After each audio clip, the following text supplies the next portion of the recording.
அன்னபூரணி அரசு அம்மா இந்த பெயரை நீங்கள் கேள்விப்பட்டிருப்பீர்கள். அதாவது சிலர் கேள்விப்பட்டிருப்பீர்கள். தமிழக தொலைக்காட்சிகளில் அல்லது தமிழக ஊடகங்களில் இது தொடர்பான செய்திகளை நீங்கள் அறிந்திருப்பீர்கள். நித்யானந்தா போல ஒரு பெண் போலிச்சாமியார் தான் இந்த அன்னபூரணி அரசு அம்மா. இவர் செய்த வேலைகள் என்பது நிறைய இருக்கின்றது. அது தொடர்பாக ஏன் இப்போது பேச வேண்டும் என்று சொன்னால், குறித்த அன்னபூரணி அரசு அம்மா யாழ்ப்பாணத்துக்கு வருகின்றாவாம். யாழ்ப்பாணத்தில் இருக்கின்ற இந்துக்களுக்கு அல்லது மக்களுக்கு அவர் அருள் பாலிக்க போகின்றாவாம். இது தொடர்பாகத்தான் தற்பொழுது ஒரு தகவல் வெளிவந்திருக்கிறது. இது தொடர்பான பின்னணியை இதிலே பார்க்கலாம். அதற்கு முதல் ஜேகே ரிப்போர்ட் எனப்படுகின்ற இந்த யூடியூப் சேனலை சப்ஸ்கிரைப் செய்யாமல் யாராவது பார்த்து கொண்டிருந்தால் சப்ஸ்கிரைப் செய்து கொள்ளுங்கள். அதன் தொடர்ச்சியாகத்தான் நான் போடுகின்ற ஒவ்வொரு காணொளிகளையும் நீங்கள் உடனுக்குடன் பார்க்கக்கூடிய வகையிலே இருக்கும். நான் நடராசா ஜெயகாந்தன். தற்பொழுது விடயத்திற்கு வரலாம். தமிழகத்திலே பல குப்பைகள் இருக்கின்றது. அதாவது ஆன்மீகமாக இருந்தாலும் சரி, சினிமாவாக இருந்தாலும் சரி, அல்லது ஏனைய துறைகளாக இருந்தாலும் சரி, அனைத்திலுமே பல குப்பைகள் இருக்கின்றது. அந்த குப்பைகளை எல்லாம் அங்கிருக்கின்ற ஊடகங்கள் ஒரு பிரபலமானவர்களாக அல்லது சமூகத்தில் முக்கியமானவர்களாக மாற்றி வைத்திருக்கிறது. அந்த குப்பைகளை அழைத்துத்தான் அவர்கள் நேர்காணலும் எடுத்து வருவார்கள். இது அதிக அளவிலே தமிழகத்திலே நடக்கின்றது. அது இலங்கையில் நடக்கவில்லையா என்று கேட்டால் இலங்கையிலும் நடக்கின்றது. இலங்கையிலும் வெளிநாட்டை சேர்ந்த ஒரு பெண் ஒருவரை யாழ்ப்பாணத்தில் இயங்குகின்ற தொலைக்காட்சி ஒன்று நேர்காணல் எடுத்திருந்தது. கிட்டத்தட்ட அங்கு அந்த watermelon sir doctor Diwakar என்று சொல்வது போல, அதாவது நடிப்பு அரக்கர் தன்னைத்தானே சொல்லிக் கொண்டிருக்கின்ற அந்த திவாகர் போல வெளிநாட்டில் இருக்கின்ற யாழ்ப்பாணத்தை சேர்ந்த பெண் ஒருவர் தன்னைத்தானே ஒரு பெரிய ஆளாக ஒரு ஆளுமையாக நினைத்துக் கொண்டார். அந்த பெண் இங்கு வருகின்ற போது அந்த பெண்ணை யாழ்ப்பாணத்தில் இருக்கின்ற தொலைக்காட்சி வந்து சாதனை பெண் என்கின்ற அடிப்படையிலே நேர்காணல் எடுத்திருந்தது. இவ்வாறு தமிழக ஊடகங்களை பார்த்து இங்கிருக்கின்ற ஊடகங்களும் அவ்வாறு மாறி வருகின்றது. ஆனால் இன்னும் தமிழக ஊடகத்திற்கு நிகராக முழுமையாக மாறவில்லை. இவ்வாறான சந்தர்ப்பத்தில் தான் இந்த அன்னபூரணி அரசு அம்மா என்கின்ற பெயர் சில வருடங்களாக தமிழக ஊடகங்களிலே அடிபட்டுக் கொண்டிருக்கின்றது. திடீரென்று ஒரு பெண் அருள் பாலிக்கின்றார் என்று சொல்லுகின்றார்கள். அப்போது பல மக்கள் ஒன்று கூடுகின்றார்கள்.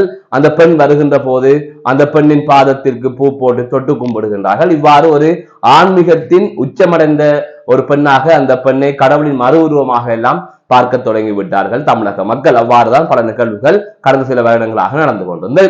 ஆனால் இந்த அன்னபூரணி அரசு அம்மா எனப்படுகின்ற அந்த பெண் யார் என்றால், சில வருடங்களுக்கு முன்னர் ஸ்ரீதமிழ் தொலைக்காட்சியில் இடம்பெற்ற சொல்வதெல்லாம் உண்மை எனப்படுகின்ற நிகழ்விலே, அதாவது லட்சுமி ராமகிருஷ்ணன் தொகுத்து வழங்கியிருந்தார், அவர்தான் அந்த நிகழ்ச்சியை நடாத்தியிருந்தார். அந்த நிகழ்ச்சியிலே ஒரு பஞ்சாயத்துக்காக வந்திருந்தார்.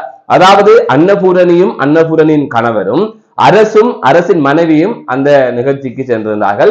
அங்கே என்னுடைய கணவனை இவர் வைத்திருக்கின்றார், என்னுடைய மனைவியை இவர் வைத்திருக்கின்றார் என்று மாறி மாறி முறைப்பாடு கொடுத்து அங்கு பெரும் பஞ்சாயத்தே நடந்தது. அந்த சம்பவம் இடம்பெற்று ஒரு வருடம் 2 வருடம் கழித்ததன் பின்னர் திடீரென்று ஒரு பெண் ஆன்மீகவாதியாக இந்த அன்னபூரணி அரசு அம்மா மாறிவிட்டார். தாங்கள் இணைந்ததற்காக பல்வேறுபட்ட விளக்கங்களையும் அவர் கொடுத்திருந்தார். ஆகவே இவ்வாறான குப்பையான இந்த வேலைகள் எல்லாம் தமிழகத்தில் நடந்து கொண்டிருந்தது. பல மக்கள் அந்த விமர்சனங்கள் எல்லாம் கடந்து இந்த விடயங்கள் எல்லாம் தெரிந்தும் நம்பாமல் அல்லது அவற்றை தாண்டி அந்த பெண் தற்பொழுது கடவுளாக மாறிவிட்டார் என்ற ஒரு மூட நம்பிக்கையில் திரிந்து கொண்டிருந்தார்கள்.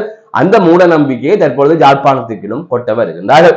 அந்த வகையில் பார்த்தீங்கன்னு சொன்னால், தமிழ் சினிமாவிலே ஒரு கோமாளி அல்லது என்ன என்று சொல்லுவது தெரியவில்லை, கூல் சுரேஷ் என்று அழைக்கப்படுகின்ற ஒரு நபர் இருக்கின்றார். அந்த கூல் சுரேஷ் அங்கு பல குரலி வித்தைகளை காட்டுவார். அவ்வாறு குரலி வித்தை காட்டுகின்ற அந்த கூல் சுரேஷ் யாழ்ப்பாணம் வந்த போது யாழ்ப்பாணத்திலே இங்க இருக்கின்ற யூடியூபர்ஸ் மற்றும் சில பல்கலைக்கழக மாணவர்கள் எல்லாம் ஒன்று கூடி புகைப்படம் எடுப்பதற்கும் அவருடன் வீடியோ எடுப்பதற்கும் முண்டி அடித்துக் கொண்டிருந்தார்கள். அந்த கோமாளிக்கு அவ்வளவு பெரிய வரவேற்பு இங்கு கிடைத்தது. அவ்வாறு இங்கிருக்கின்றவர்களும் அப்படி மாறிவிட்டார்கள். அதாவது தமிழகத்தில் இருக்கின்ற அந்த சில அப்பாவி மக்களை போல அல்லது என்னன்னு சொல்லுவது தெரியவில்லை, ஏதாவது சொன்னால் பிழையாக போய்விடும், அப்படியான மக்கள் போல இங்க இருக்கின்ற மக்கள் மாறி வருகிறார்கள். அதை விட இங்கிருக்கின்ற சில கோமாளிகளையும் இங்கிருக்கின்ற சிலரை, அதாவது சாதனை பெண்கள் என்று சொல்லி சம்பந்தம் இல்லாதவர்கள் எல்லாம் அழைத்து நேர்காணல் எடுப்பதும் பிரதம விருந்தினராக அழைப்பதும் அதே போல இன்னும் சிலரை பிரதம விருந்தினராக அழைப்பதும் இவ்வாறு கோமாளி கூத்துக்கள் இலங்கையிலுமே நடந்து கொண்டுதான் இருக்கின்றது. யூடியூபர்ஸை ஊடகவியலாளர்கள் என்பதும் இவ்வாறான பல விடயங்கள் எல்லாம் இங்கே நடந்து கொண்டிருக்கிறது. ஆகவே இந்த தமிழகத்தில் நடந்து கொண்டிருக்கின்ற இந்த குப்பை செயற்பாடுகள் எல்லாம் தற்பொழுது இங்கும் நடக்க ஆரம்பித்து விட்டது.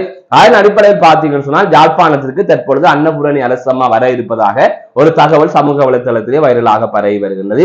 அவர் என்னத்துக்காக வருகின்றார், அது தொடர்பாக ஒரு விளம்பரமும் வெளியிடப்பட்டிருக்கிறது. அதிலே குறிப்பிடப்பட்டிருக்கின்ற விடயம் என்னவென்று சொன்னால், இலங்கை யாழ்ப்பாணத்தில் இறை அருளும் உள் அமைதியும் மலரும் அம்மாவின் ஆன்மீக நிகழ்வு.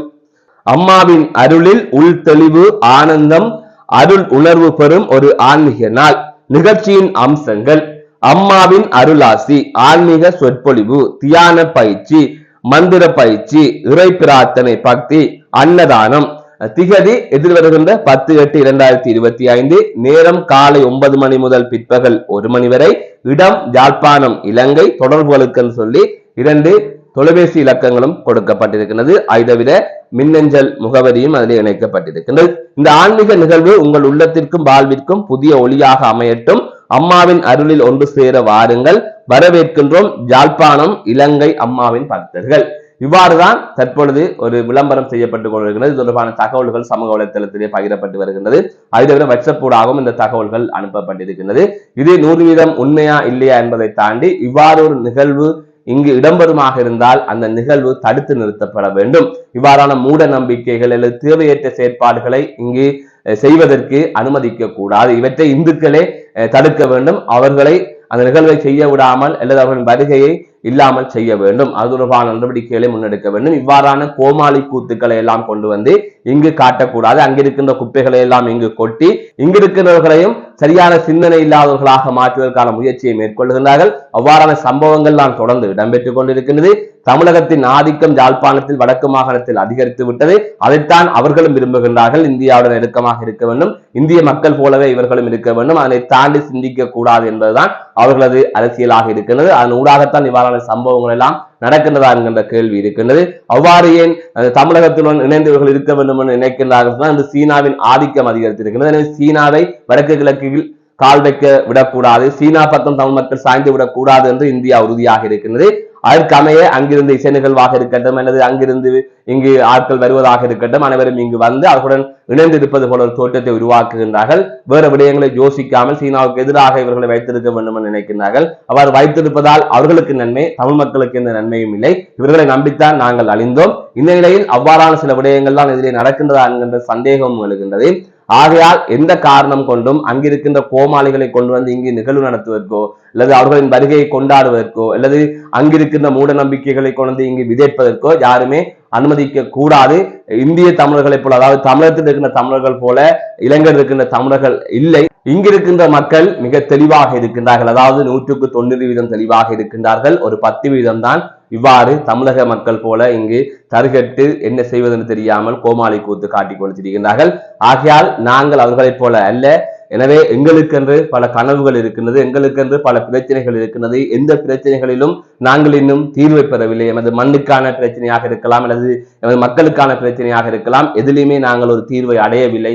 அது நோக்கி நாங்கள் பயணிக்க வேண்டும். ஆனால் அதனையெல்லாம் விடுத்து இன்று மறந்து போய் இருக்கின்றோம். இந்த சமூக பிரச்சனையை கதைக்கின்றவர்களுக்கு எந்த ஆதரவும் இல்லை, அவர்களை கணக்கெடுப்பதும் இல்லை. ஆனால் ஏதாவது ஒரு பாடலை கோமாளிகள் போல பாடினாலோ அல்லது கோமாளிகள் போல ஏதாவது செயற்பாடுகளை செய்தாலோ அவர்களை நிகழ்வுகளுக்கு அழைப்பது, அவர்களை இந்த சமூகத்திற்கு முன்னுதாரணமாக மாற்றுவது, அவர்களைப் போல பாடசாலை மாணவர்களும் நாளை வரக்கூடும் என்ற பாடசாலை நிகழ்வுகளுக்கும் அவர்களைத்தான் அழைக்கின்றார்கள். எனவே இங்கிருக்கின்ற கோமாளிகளையும் இவர்கள் ஊக்குவிக்கின்றார்கள், தமிழகத்தில் இருக்கின்ற கோமாளிகளையும் ஊக்குவிக்கின்றார்கள்.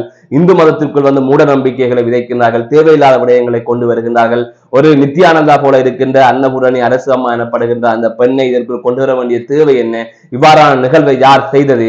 கேட்டால் பெரியார் சிலையை கொண்டு வர போகின்றார்கள் என்கிறார்கள். அதை தாண்டி பல விடயங்களை தமிழகத்தில் இருந்து இங்கு கொண்டு வந்து புகுத்த இருக்கின்றார்கள். ஆகவே இங்கு பெரியாரும் தேவையில்லை, அன்னபூரணி அரசு அம்மாவும் தேவையில்லை, இந்தியாவில் இருக்கின்ற இந்த தலைவர்களோ அல்லது எந்த மத நம்பிக்கைகளோ இங்கு தேவையில்லை. இங்கு தெளிவாக இருக்கின்றார்கள். ஆகையால் இங்கிருக்கின்ற தமிழர்களை குழப்புவதற்கு அனுமதிக்க முடியாது.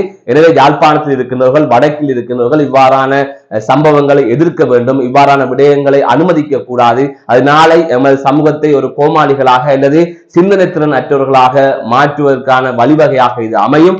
ஆகையால் நாங்கள் மீண்டும் பின்னோக்கி செல்ல முடியாது, தற்பொழுது முன்னோக்கி இருக்கின்றோம். ஆகவே இவ்வாறான விடயங்கள் தொடர்பாக அதிக கவனம் செலுத்த வேண்டும். மக்களை ஏமாறாதீர்கள். உண்மையிலே அன்னபூரணி அரசு அம்மா இங்கு வருகின்றார் என்று சொல்லுகின்றார்கள். அப்படி வந்தால் அந்த அன்னபூரணி எனப்படுகின்ற அந்த ஏமாற்றும் பெண்ணை முதலில் இங்கிருந்து வெளியேற்ற வேண்டும் என்பதுதான் அனைவரது கோரிக்கையாகவும் இருக்கின்றது. மீண்டும் ஒரு காணொளி சந்திக்கின்றேன். நான் நடராஜ் ஜெயகாந்தன்.